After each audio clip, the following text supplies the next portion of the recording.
The ideas of visual advertising extends into visual campaigning, but specifically we're going to look at the extended parallel process model here.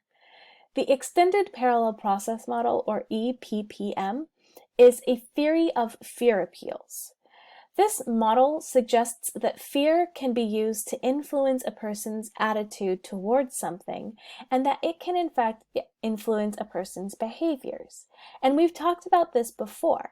Fear and other negative emotions can be super powerful in persuading people. And the EPPM says specifically that there are two elements that need to be present in order for a fear appeal to work. First is that there must be some kind of threat. So the audience who is listening to the message must sense some kind of danger that causes them to act.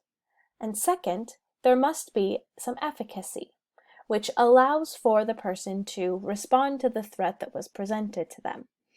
And we see this type of model used all the time in home security advertisements, home security system advertisements.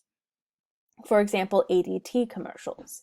The one thing that ADT commercials always show is a burglar breaking into your house and stealing your flat screen TV, for example. And so that is the threat, right? They are presenting this sense of danger that somebody could break into your home.